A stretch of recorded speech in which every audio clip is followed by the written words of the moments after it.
Welcome to Backboard Banter on the board with your hosts, Matt Middleton and Kevin Rayner, where the banter's as ferocious as my take that Utah was going to be competent. Man, nobody believed in Utah. I looked at that roster. I said, that's competency right there, man. And it all started with my boy, Lauri Markkinen. I know you call him Lowry Markkinen. Lauri's his name for me, and he will always be in my heart. Man, this Jazz team, 4-1 to start the Bro. season. Still a little crazy that we've had some teams play 5, almost 6 games, and some teams play 2, 3 games in this scenario when we're on the cusp of that weird things. But yeah, the Jazz are definitely one of the surprises of the season right now. And, Kelly Olynyk's playing well, Clarkson's still there, Conley's still there. There's a lot of good names, and the Jazz seemingly don't want to tank at this point. Man, like Colin Sexton's playing, not even playing that many minutes. He's coming off the bench, and they're really good, man. They're starting Mike Conley. He's been good. Jordan Clarkson's been good. It's surprising, and I think that it's not going to be sustainable. Like obviously, everybody in the media is like, "Oh, are the Jazz actually going to be good?" No, they'll probably still tank. Like it's the beginning of the season. Nobody has tape on them. Nobody's expecting much from them, and they've got some really good serviceable pieces, man. I think again, it's becoming more of an era, like we talked about it last week, where it used to be 1-2 mattered the most, and we're getting into an era where 3 through 7, 3 through 8 really makes the difference in your roster because there's so much elite talent out there right now. But their 1 through 8 is really solid, especially with Vanderbilt doing what he's doing on the defensive end. That they're actually playing quite well, man. It's an exciting time in the league. The super team era is kind of dead.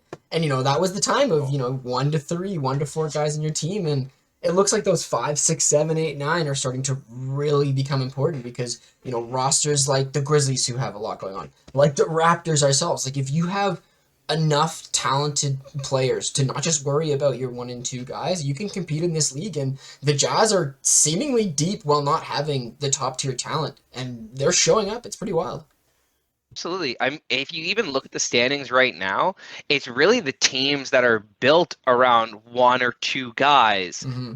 that are doing so well. And the teams that are built around, two superstars and then like nothing else are bad. Like Brooklyn's not been good. The Lakers haven't been good. And those teams just didn't get the memo that you got to fill out the rest of your roster. You look at Milwaukee, Chris Middleton maybe a top 20, 30 player in this Maybe. league. Maybe. Yeah. He may be. They have Giannis, and they look unstoppable. He hasn't even played this season, I don't even think. And they look unstoppable. This man is just crushing it because he's got the right pieces around him. Yeah, shout out to Giannis, my boy. I tried to come with a super sweet take, and John Morant got in there a little bit early, but hey, back to back 40-point games from Giannis. Thank you, my friend, for making it happen. Hey, man, it's better than what I did in jinxing the Raptors. I feel like I always do this. The curse just comes for me when I pick on our Raptors, and like we should have won that Brooklyn game, man. In the third quarter, we were crushing them, and then all of a sudden we just decided to let them back in the game. Then we're not playing at the start of the fourth. Oh, we'll get more into it in Raptors chat though. You were just It's too amped. frustrating. You were too amped after that Cavs victory. You were feeling pumped for the season to go, and as we'll discuss later, our record is definitely not showing where our talent level is, at least in our opinion. So we'll get into the Raptors chat later because there's a It's ton to early. discuss. Yeah, exactly. Dude, it's early. Utah's looking like one of the best teams in the league. They're tied with Portland. Like Portland 4-1. Are we expecting that to continue all season? Dude, I No. I can't believe they lost last night. I was gonna be so amped to talk about how Portland is 5-0, how Damian Lillard is telling everybody that Dame time is not over, the Jeremy Grant situation seemingly working out It amazing is. for them. Again, it's early, but the Blazers look like they want to be in the playoff hunt. Again, it's early. It's super early, man. Like Miami's come out and look like not like a good team. Philadelphia's come out and they haven't looked like a good team. Hey, man, I think the Mavericks are 1-2, Yeah, so I'm expecting them to be a top contender in the Western Conference, especially with that guy Christian Wood, man. He's been playing out of his mind. it's exciting. Well, you have to be slightly worried as a Mavs fan when you have a losing record, but again, it's 1-2, so you can't be that worried. And when you think about how good he's looked, how great the offense has been able to flow without Luka Doncic, and I mean, anyone who's paid attention to this roster in the past few years since Luka's been around knows that it's Luka's season all the time, and when he goes to the bench, this team loses its direction. So this is exactly what you want to see. Yeah, they can't even survive without him on the court. Now they look competent, so it's actually a really, really big step forward, like you said. And Spencer Dinwiddie can just focus on making shots and stop worrying about facilitating. I'm excited to see where their future goes. Another Western Conference team. Let's talk about the Pelicans a little bit, my friend, because now they've got two injury woes to worry about. Zion's dealing with a little something, and Ingram, after getting punched in the face by a teammate, is in concussion protocols. Poor guy, like unfortunate. But the team is 3-1, seemingly knows exactly what's going on, and if you're in the Western Conference, you got to start thinking about the Pelicans a little bit more. Dude, they have looked very, very strong to start the season. The fact that they played so well, even without Brandon Ingram and Zion in the lineup, kind of just shows you what roster they have. We talked about it at the beginning of the year, man. They've got one of the better rosters in the NBA. Zion hurting himself is always scary, but he consistently does that, unfortunately. So you had to expect it. I was only expecting him to play about 65 games this year, anyways. He's on Um, pace. Brandon Ingram came out looking like a young Kevin Durant. Like this team, again, still early, full season ahead of them. If they can get to the playoffs healthy, I think they could make some noise. Right. Absolutely. We mentioned it at the beginning of this episode, talking about roster depth. The Pelicans have the depth, and they proved it by getting that W without arguably their two best players on the court. So shout out to CJ, shout out to JV, the rest of this Pelicans team for keeping it going. They look like they're going to be around to stay, and if they can get 60 games out of Zion, like they should not be worried for a playoff team in the future. No, absolutely, man. It's kind of wild to think about. Um, I I really like the roster though, and I really love Zion, and if Zion can just please, please, please give me a full season, even anything close to a full season, it's gonna be magical. Because that guy, like, he's just scary, man. The way he dunks, the way he just muscles people around the paint, It's not it's like fair. they're not even there. It's like they're children. And it's crazy because he's not the tallest guy on the floor, but boy, is he the biggest. Like, Yeah, he's it's he's over awesome. 6 feet. It fits, but yeah, man, it looks insane. And if you go to the other side of that coin, when you think about injuries that are plaguing another team, like can we talk about the Clippers? Their season has not gotten off to the start that they've wanted. Kawhi is sitting out games against OKC already. Now, we knew this was going to happen, but this Clippers team, I think, wanted to be a little bit farther away from their Lakers brethrens at this time in the season. Honestly, man, yeah, it's only 4 games though, right? Like we're talking about a 2-2 team here. Norm Powell hasn't looked amazing, and we both know that he's going to start picking it up again. They're still trying to work back in their superstars. They had a full season last year of being really good without them. So I'm sure guys are kind of a little, miffed about losing some shots, about losing some possessions to some players who weren't there. And then when you got Kawhi who's sitting out already, they knew they were going to do that with him, but yeah, I'm sure it doesn't add to the team. It's why, as much as I love the LA Clippers roster, and I think that it's championship caliber, and I think that it might be even one of the better rosters in the entire NBA, I can't pick them to do anything in the playoffs because their team chemistry, the way that they function, they don't have a true leader. It's unfortunate. Like as much as we love Kawhi, he's not a leader. Mm-hmm. Even on our championship team, Kyle Lowry, we've talked about it, was the leader, and so you need that with Kawhi and Paul George, and unfortunately, they don't have it. There's So just I too could many see this team. questions. Yeah, I could see them winning 60 games and then getting bounced in the second round. A lot of this is going to come on the shoulders of Ty Lue. He's going to have to pull these boys together and really figure out what they're going to be. The Clippers are still scary, but this start to this season has shown the cracks that are going to come through, has shown the issues that might arise if the situation doesn't pull together. So, Clippers fans, at least, look, this is overreaction week. We know this. It's a week into the season. Things are going crazy. But at least you're not the LA Lakers, all right? This team is 0-4 now, and they might just look like one of the worst teams in the NBA. This is not where you want to be if your name is LeBron James. No, it's absolutely brutal. And unfortunately for LeBron at the moment, yeah, he's got some pretty good stats, but he's kind of putting up some empty stats. I think this is the first time in his career that you could say that he's not impacting the game True. every time he's out there, and it's sad to see. Westbrook, you see that pull-up jumper with less than 30 seconds left in the game. They're up by one. He became the first player in 4 years in the NBA to be up by one, under 30 seconds left in the game clock, and over 15 seconds left on the shot clock to take a shot Oh, in the final minute of the game like that. Like, it's such bad basketball IQ that a high school player should know not to do it. And AD, is he like 105? Like, did he pull a fast one on everyone with his birth certificate? This man looks more brittle than like my grandfather. Like, it's brutal, man. Like, he has got back issues. He looks like he's one play away from just calling it a career.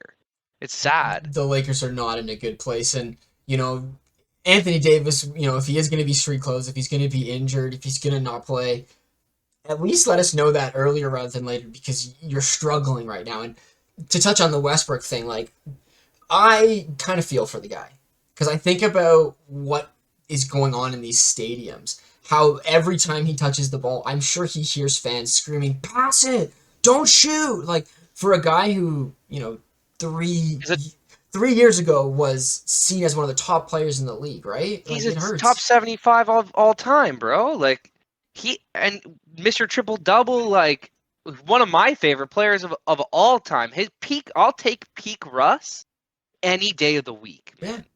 And it's kind of crazy to see the league developing in the way that that it has, and you see so many of these older talents now. They're hitting these 33, 34, 35, and there's only two directions it seems to go. You either find a role, sorry, there's the LeBron James, and then there's you either find a role for your team and you fit in and you do what Carmelo did for a few years, you know, you do what Dwight maybe did, you find a role, or you're like Westbrook and you're seemingly not going to fit in, and unless you find a trade to a team that is going to let you be who you are, he's going to be out of the league in a year or two, and that's a crazy thing to think about. Absolutely, man. Considering he was averaging a triple double just 2 years ago, and dang near did it last year. Absolutely. But I think you're right. He needs to get traded. And you know, I was talking to you about this a couple days ago. I think that Utah is the perfect spot for him. I think that right now, with the players that they have, they're a little bit too good to maybe be in the Wembanyama sweepstakes. Absolutely. And we both know that they want Wembanyama. I mean, what NBA GM doesn't at this point? So you take, you know, Mike Conley, you take Nikhil Walker-Alexander, you take maybe Rudy Gay, Jordan Clarkson, you know, your auxiliary pieces that you know aren't going to be there for very long. You don't take anybody like Nikhil Walker-Alexander isn't getting minutes on this team, man, and that's a bad sign for him. But you take anybody who's under 25 and actually getting minutes, you take them away from a trade. You get 2 first-round picks and Russell Westbrook back. Russell Westbrook tanks your season because you're shooting 24% from the field. You get Victor Wembanyama and out of his contract at the end of the year. And the Lakers get some pretty good depth, some pretty good shooting. I don't know if it's going to make a difference for the Lakers. They're probably still going to be like a play-in team at best. Yeah. But hey, at least they won't have Westbrook anymore. I agree, though. People are really hard on him. They show nothing that he does well in the game. Media is absolutely destroying him. And even in that game that they lost to Portland, do you know who bricked a 3-pointer like right before that with a minute left in the game? LeBron. Yeah. Does anybody talk about that? Is anybody showing that? No. And like, you're talking to a LeBron lover, man. Like, I've been a LeBron stan for a while, so It's cruel and it's not fair for a guy that doesn't cheat the game, for a guy that hustles, for a guy that is going hard every night. It's just, for his position, for the way that the game is played right now, it doesn't fit. And as we've seen, he's not going to be a better shooter. It's just not magically going to happen. it's a mental Unfortunately. block, I think. Absolutely, man. You know, we saw it with Ben Simmons, whether or not it was real or not, whatever the situation. This is a prime example of how chaotic a situation can be in the NBA for players. How much goes through their minds? How many other factors and variables affect a game on a day in and day out basis? So, you know, maybe this is the trade that happens. People are still talking about the Buddy Hield, Miles Turner Pacers trade, seemingly going to happen. But Lakers fans, this is not how your season wanted to start. And with LeBron's comments about how they can't shoot a penny into the ocean, that this is the type of team that LeBron would look to trade, and they Oh, have to do something if they want to have a successful season. man, they absolutely need to do something and do something fast. It's just it's unfortunate that at this moment, like I don't know where they're gonna go, and I don't think it's gonna save the season. So they may as well just kind of trade LeBron and figure it out from there. Crazy to think, but let's move on here. Let's talk about the other two winless teams. Do you want to start with this Kings team? But I'm like, oh, I'm so hard on because I want them to be winning games because they've been playing pretty good. De'Aaron Fox looks great. Keegan Murray looks actually pretty dang good. But they've lost 3 games. They seemingly have fallen flat out of the gate. I still believe in this Kings team, Matt, but at the same time, I'm faltering. Man, I'm pretty sure that their losses have been against some pretty good teams, so it's not to worry at the moment. That's the hope. Yeah, and Keegan Murray missed the first game. He's come back and he's played well. Um, it's early in the season. They're trying to figure it out. I loved what you said earlier before when we were talking about how Malik Monk needs to just stop touching the ball so much. It's that overinflated ego from the Lakers, man. The Lakers had nobody on their roster. They see this man actually being decent, and they think he's going to be the next LeBron James. It's in his head. Now he's in Sacramento, and he's kind of messing up that squad a little bit. But I like what they have. De'Aaron Fox has been unbelievable, man. Like he's been out of this world. Though that kind of scares me because his shooting percentages are so elevated that you got to think that they'll regress back to where they normally are. Yeah. So if that happens, but then you got to hope that like Sabonis plays a little bit better because he's better than the 14, 15 points that he's averaging right Oh now. yeah. So again, so early to be overreacting like this.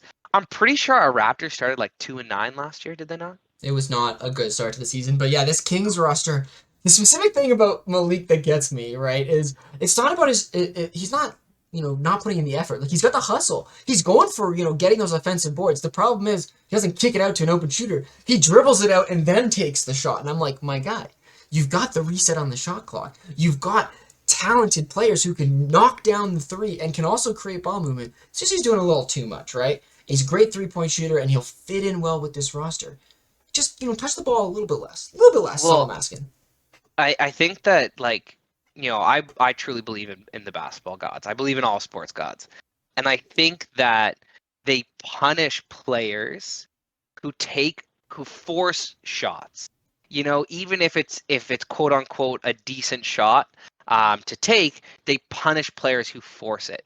So when a guy like Russell Westbrook has the open mid-range, instead of wasting the clock like he should and making the right basketball play, Mm-hmm. even though he's open, he pops up for the shot. The basketball gods are punishing him because he's not playing the game the right way.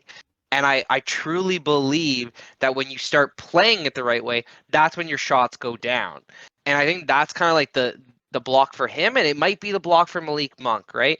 He's got to let the game come to him. He's got to pick his spots to be aggressive because I just there's something about me that feels like they want the game to be so beautiful that they're gonna punish the people who tarnish it, and so that's what happens, Let's man. also I not see it with the forget. Raptors all the time. And I was gonna say this is a great comment because we're talking about the Sacramento Kings here. If any franchise is gonna have frustrated the basketball gods over the last 15, 16 years, it's this franchise. So Malik, relax a little bit. But yeah, we're not too worried about the Sacramento Kings. I Dude, still have faith in them. do you know why they've upset the basketball gods so much? Because they keep passing on the better talent. They're like, bro, we put a player right in front of you. Just take him. Just take him. And they're like, nah, let's take Marvin Bagley. Like, That's why. years and years, like 20 years of pain. And the basketball gods are like, okay, you know what we're going to do? We're going to give this guy DeAndre Ayton a crazy good college hype tape. And we're going to make everybody believe that Luka Doncic is the second best prospect in this class. Just for you, Sacramento. Just for you. And what do? Take Marvin Bagley. Like, what the? At least If I'm the basketball gods, I am so mad. Right, like there's at least one god who feels bad and slipped some Keegan Murray this year. But yeah, Sacramento's in a weird place. So we're gonna continue to monitor this squad. But let's flip on over to the East now. Let's talk about this Magic team who is seemingly rolling perfectly into their rebuild at 0-5 right now. Like Magic fans, well done so far. You're on the way for Wembanyama. Bro, could you imagine? Like Jalen Suggs got hurt in the second game, and he had a good first game. So if he can actually sustain that type of Yeah, level, yet to be seen.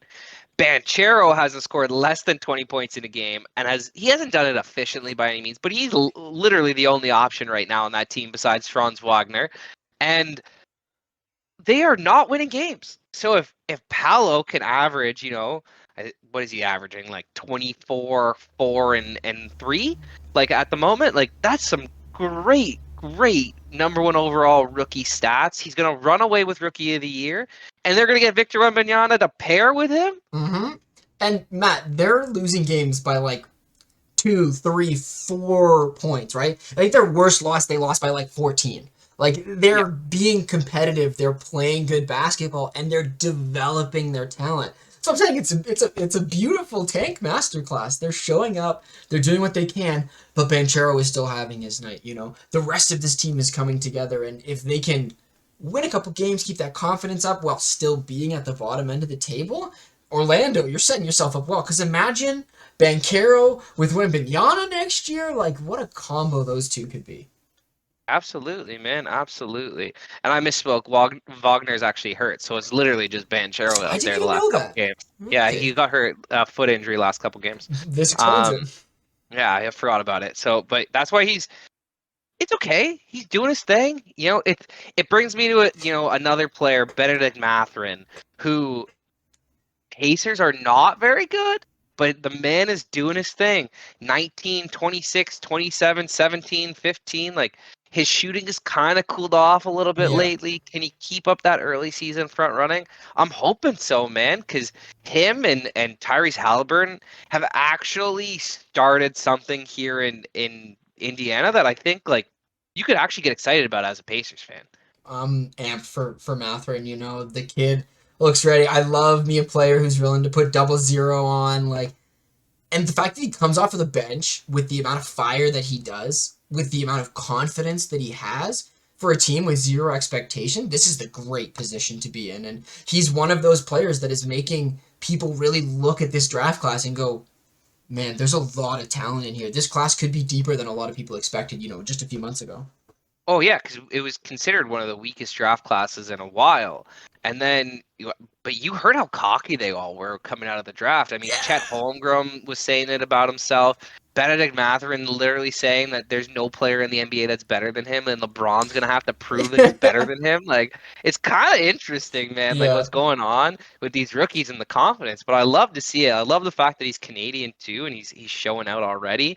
Um, they look to have a point guard, small forward already positional locked.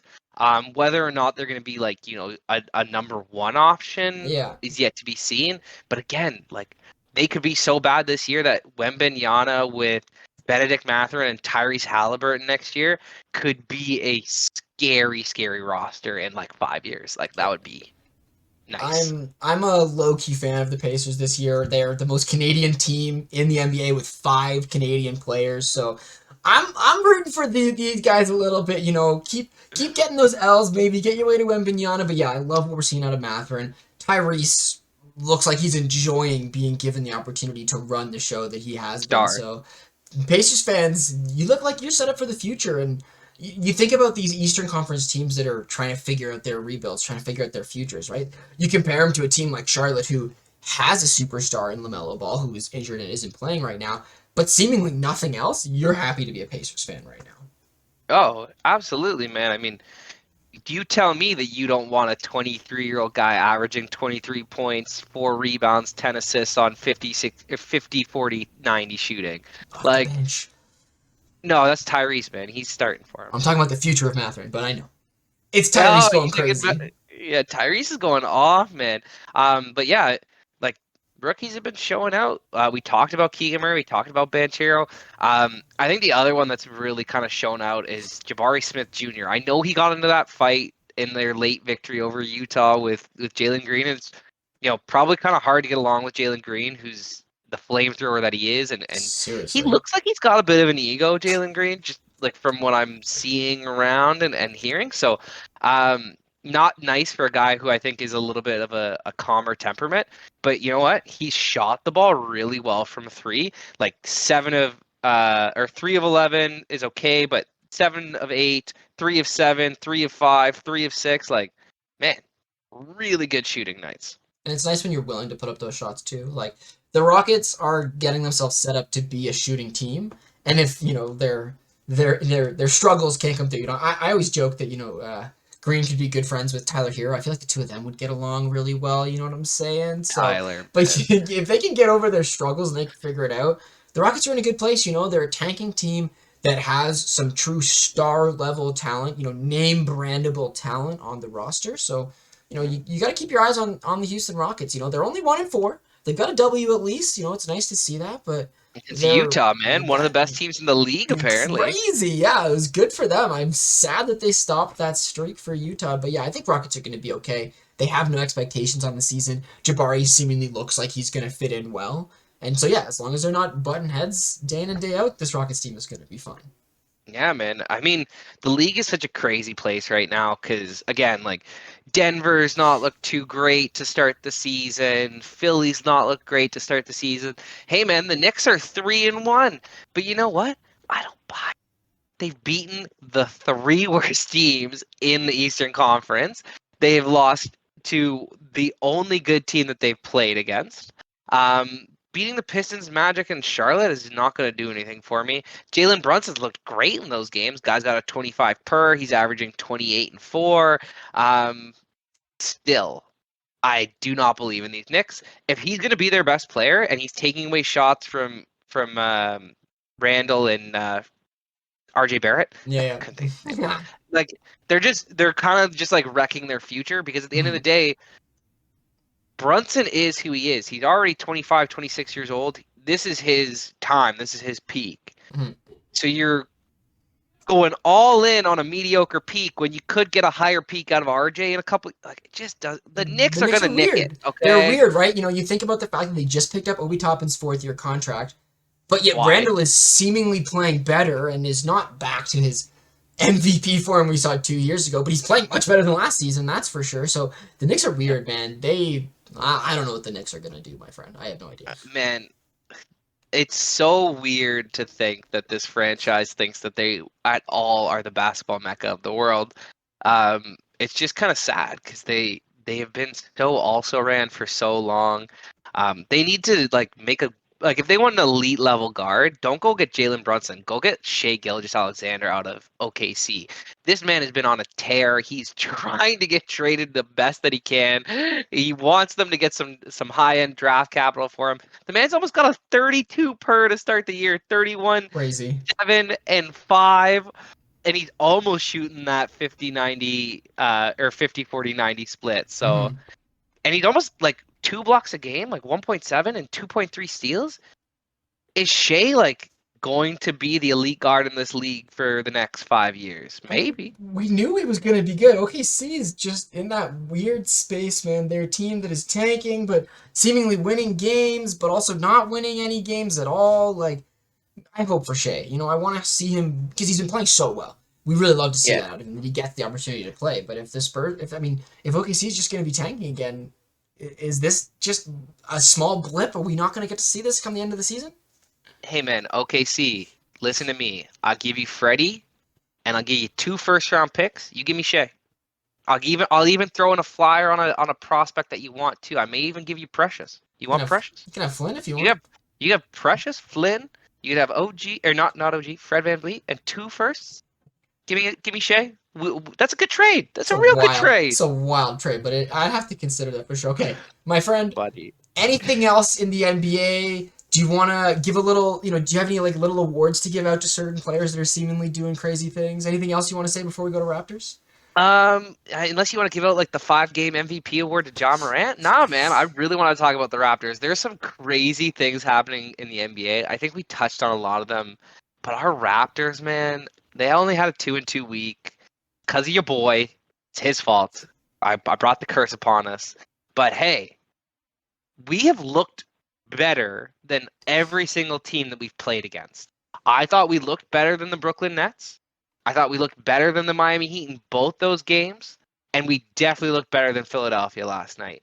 My favorite part about that Brooklyn Nets game is with 5 minutes left, just like against Cleveland in the first game, we're down. Well, we weren't down as much in the Cleveland game, but we were down 10, and we go, all right, nap time, and we go on a 10-0 run, man. And it was, I mean, we ended up losing the game, so not great, but the fact that that's in there, the fact that we've been the best fourth quarter team in the NBA, Yeah. like that is playoff situational when you need it, and it's just really encouraging to see that from our Raptors To because that's not, to not not not our calling card normally. right, and to add to that, in a W in the second game against Miami, we closed that game on a 25-9 run to get that victory. So Yeah. this is the weirdness of the Raptors right now, because you make the comment about how we're better than every team, and it's like, yeah, that's because it looks like in every single game the Raptors get into the game. Sometimes we have that thing where the boys aren't quite ready and we get behind, but sometimes it just looks like the game is being played and the boys are just like, cool, we're going to just play basketball for 3 quarters. And then the fourth quarter comes around and it's 16 game time. It's lock-in time. It's defense time from the boys. And the reason we've been able, and the reason we've been able to do that is because our offense has actually looked relatively decent this year. The way that Pascal has been playing and running the show has enabled our defense to be so strong in the fourth quarter. You know, I've been riding that trade Pascal Siakam trade. I've been, I still think we should trade him because I think that like his value is probably never going to be higher, man. Never. He's looking like a first team All NBA player at the moment. He looks to just have taken a step this year that is a really hard step to make. Like from fringe All NBA to like first team All NBA is the biggest step in the NBA that you have to make. And he has looked poised. He's looked confident. That third team All NBA really given him something to lean back on in his pocket. But again, this is why I'm still on the trade Pascal train, is because he gives you games like last night where in the first quarter or in the first half he looked like he looks better than LeBron James. He looked like he's, Joel Embiid and James Harden combined. He's 4 of 4 from deep. He's 7 of 8 from the field. He's already got 19 points. And then he ends the game with 20 points and he's 7 of 16 from the field and he's 4 of 8 from deep. And you're like, oh, he only hit a free throw in the second half. I mean, yes, his facilitation was great, but like that is who he is. Seeing him trash talk PJ Tucker the way that he did in that at the beginning of that game was peak spicy P right there. 30-footer, bro. And then the way that the game kind of fell apart for him, but we saw that veteran presence of knowledge to know how to transition his game and end up with the 13 assists that he had. The scary part of Pascal right now, which is the real conversation that I want to have about him, is because we've seen the skills that he's had. We've seen that. And we think it's relatively sustainable, considering what we know about Pascal. The scary thing is that he decided not to sign a contract extension. And now if he makes another All-NBA team, he's a $200 million contract player. Which, on the one hand, you're like, okay, if you keep up doing this where you're going 25, 8, and 9, which is MVP levels, cool. Yes, but we've only ever seen it now. We've never seen it before. Is it sustainable? Isn't it? There's too many questions. It's why the maybe trade Pascal at the top of his peak form is that thing. We just don't know. There's so many ways that this could go. I feel like really bad for Pascal Siakam because, we go and we win that championship. And then he goes, has an All NBA season next to Kyle Lowry. He's named third team All NBA. He's looking absolutely phenomenal. We're the number 2 seed in the Eastern Conference. And then the bubble kind of hit, and he lost himself, and he wasn't the same player. And then we had the Tampa season, and then even last year, we really saw Pascal Siakam be Pascal Siakam again, like that, All NBA. Well, from injury woes to the All NBA season, that his progression over the course of it, Now this level of play is unprecedented from him, and if he can keep it up for the full season, I think it's hard to not invest in him and not give him the contract. Yeah.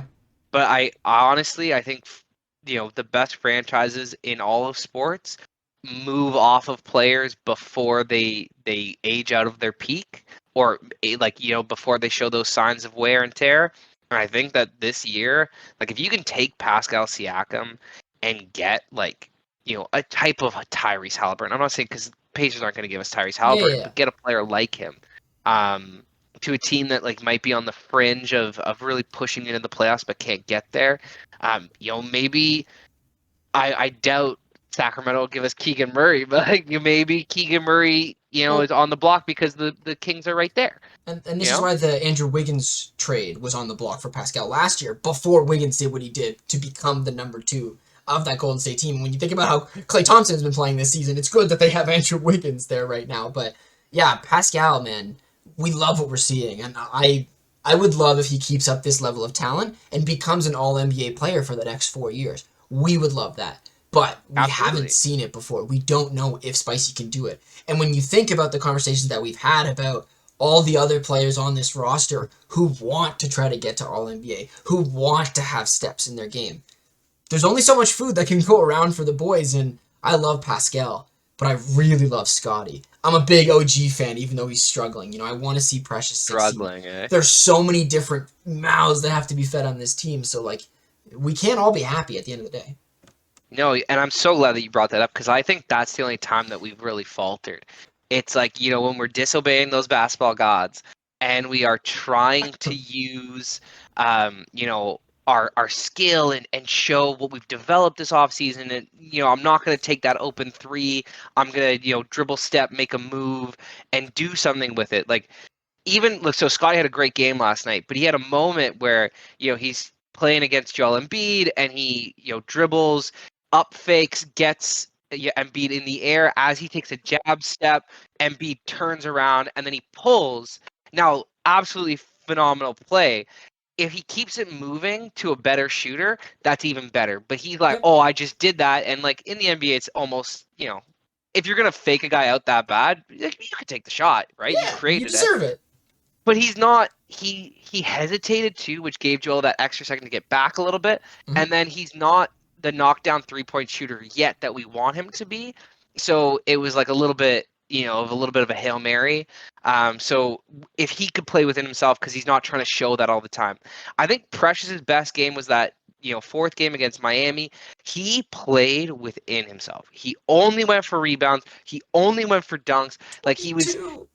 he was just a man on a mission to show like this is my game and this is where I can be, and you gotta love that. But you're right, man. Like he wants to be all NBA defense. OG wants to be all NBA defense, and maybe even an all star, scoring the basketball. Gary Trent wants to be an all star or an all out offensive type of player because he's in a contract year. And then Yep. we got our two actual all stars in Siakam and Freddie that we've got to actually feed.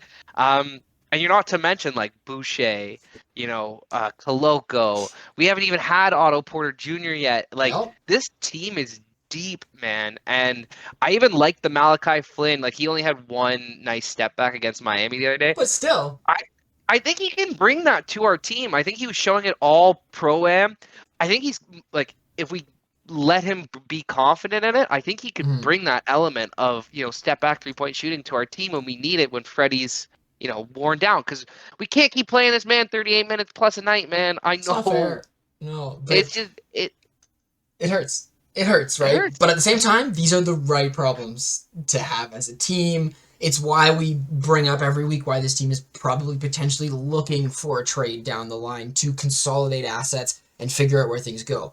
The bright side out of all these issues that I see as I look at a player like Boucher, who has found his role and has come into his rhythm, and I look at, even in the small sample size, OG, came out of the gates, looked bad.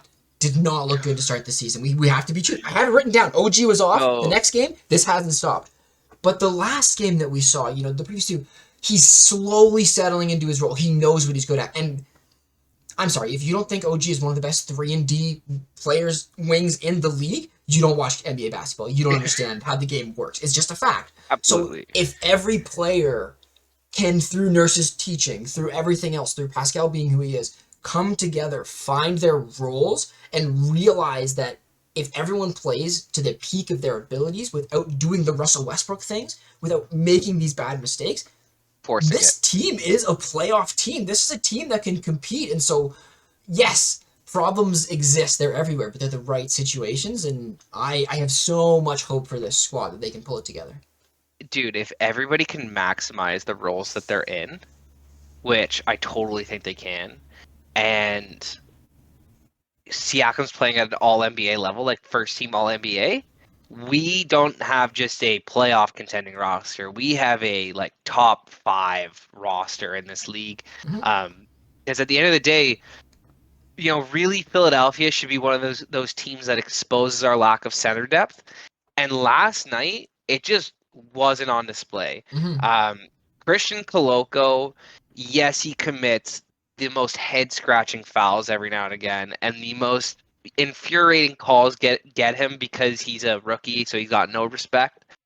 But man, does he play defense? And that block on Tyrese Maxey is something that I haven't seen a Raptors player do since Yeah, we had like Chris Bosh. Maybe Ibaka. Maybe maybe. Ibaka could do that. Yeah. But we had like kind of low end Ibaka, right? He was It's deteriorating a little older bit. Ibaka. This is a Older kid. Ibaka. This is a kid who isn't even anywhere close to his prime yet. So yes, I'm with you. Absolutely, man. Like he's got the Siakam trajectory, and he's already playing minutes. Like Siakam couldn't even get minutes in his rookie year at this age because he couldn't play defense like this. So, I mean, again, like, would you love to see him dominate?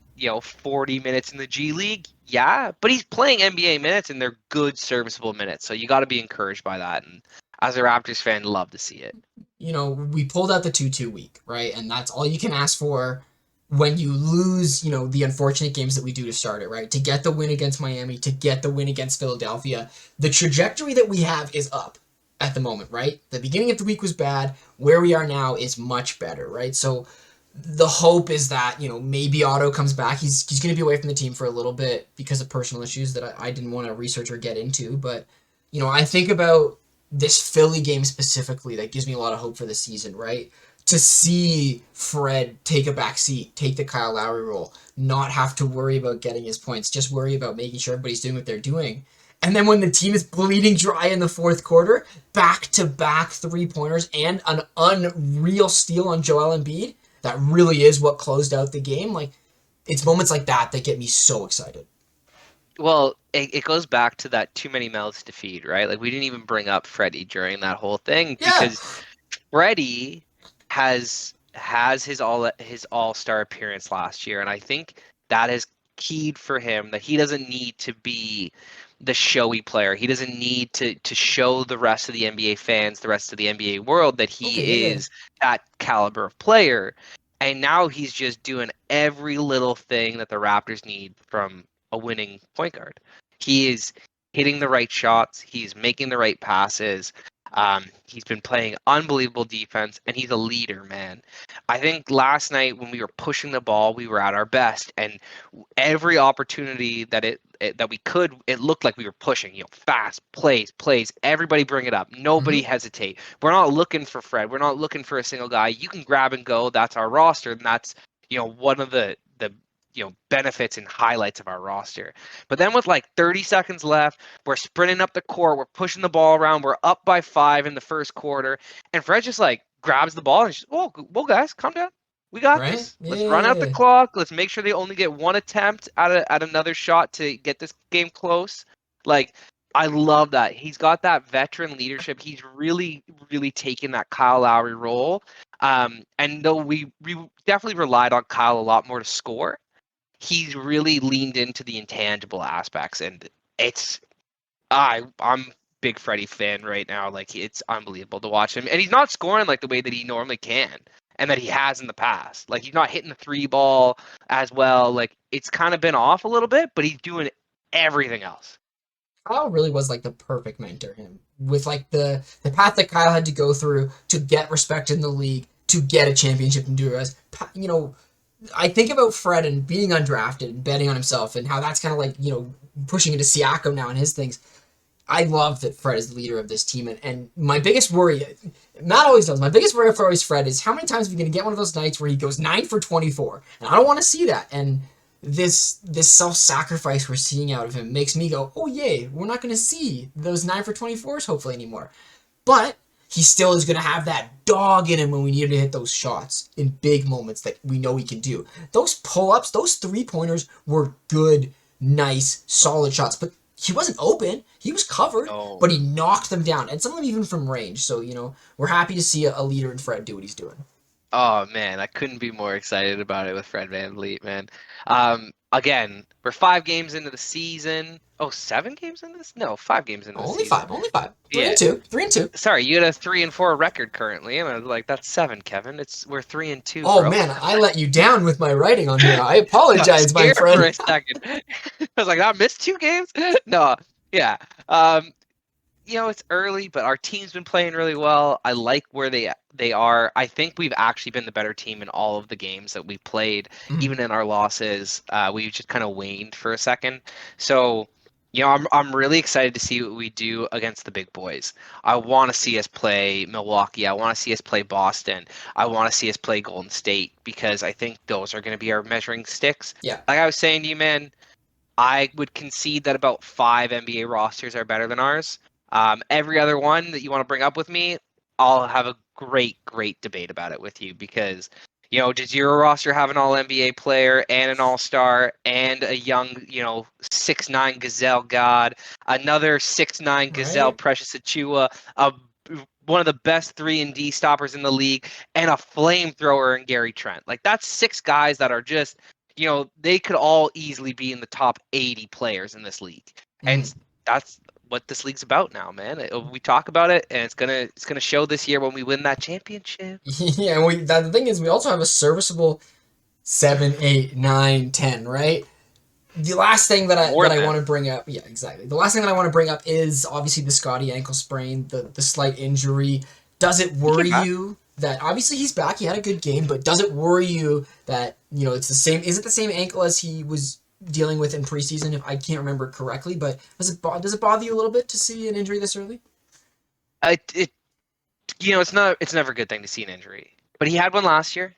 He seems to be a really quick healer because that one on Saturday night, like I didn't think he was coming back for a while, like getting carried off, like not being able to get off on his own power, but then to come back, what is it, 6-7 days later, not even like. And on Monday he was living his best life on the sidelines. He was up, he was with the boys getting pumped. So it like sucks, and like the fact that he's now had 3 or 4 injuries in a season and a bit, like that's a little worrying for me. But as long as they don't become habit and he's fine. Yeah. Look, we just got to get through Friday versus Philly because who knows what elbows Embiid's going to throw out. But looking ahead, we got especially after how he's feeling and with the history that we've seen. But we got 3 games coming up this week. Philly on Friday, Hawks on Monday, both of those games at home, and then we're going out to San Antonio to face the Spurs on Wednesday. We've proven we can beat Philadelphia, so, the Hawks might be some trouble, and the Spurs seemingly look decent, even though they're tanking, but could be an interesting week ahead of us. Bro, the Spurs look fast, and they look well-coached, and they look aggressive. That will last them about 20, 30 games in the NBA of surprising teams, and then there'll be enough tape that, like, they don't have enough skill to continue at this pace. Like, it's unfortunate. It is what it is. So it looks like a prime loss for the Raptors then, because those are the games that we fall trap to. Yeah. Those are trap games. Oh man, like could be an 0-3 week for us. I mean, when you think about the storylines, right, with Philadelphia and the Hawks looking how they've been doing, plus who knows what that, backcourt is going to be. I'm excited to actually see DeJounte and Trey against the boys and see what our defense can do against it. So exciting week ahead of us. Honestly, the Hawks game is the most confident game for me this week because we just beat Philadelphia. I'm thinking Philadelphia's going to come back mad, and then the Spurs is a trap. So, hey man, if we can get 2-1, 3-0, I'll be happy. I would like it if we could not have a 3-4 record, although that's not possible with 3 games. But yeah, hopefully we have a positive record this time next week. Kid. Oh man. You want to go into some hot takes, missed predictions? What do you got? Okay, so I'm looking at these bottom tier teams that don't have a win yet, and I'm thinking, I'm going to try to give out some generosity, give out a little charity here, and give out some W's. So we got a banger weekend coming ahead of us. The Magic are going to beat the Hornets on Friday. We'll follow that up with Aye. the Kings, beating the Heat on Saturday because, we're not too high on the Heat. And then, my Hail Mary, my out of left field, complete the weekend. Lakers going to get revenge on the Nuggets. It's not going to happen. But hey, maybe we'll get lucky. Bro, like they play Minnesota today or tomorrow, and then they got to play. Yeah, they're not winning. Sorry, bro. The Lakers could be 0-9 or 0-8, I think. The This time Lakers next could season. be the last team in the NBA to get a win. Crazy. Now that might be a little bit of a tease for a Mystic prediction, so I'm gonna give you guys something really concrete. OKC about to put the LA Clippers in a body bag. They're gonna get the win, man. Like no Kawhi, Oh Jay yeah. Gilgeous with the 32 per. I'm thinking he's gonna go off. Just give the win to OKC and move on. I love to hear it, my friend. Well, we're pumped. That's a great week. We've got 1 week done in the NBA already. A bunch of fantastic games. I'm really enjoying the storylines we're getting so far this season. I think the NBA is in a great place, and I cannot wait to see where everything unfolds. So much talent, my friend. So much talent. All right. Well, perfect. So thanks everybody for being here. Follow us on Twitter and Facebook at The Board Sports. Like, subscribe, give us that thumbs up. Check out theboardsports.net for new episodes and blog posts. And we'll talk to you next time.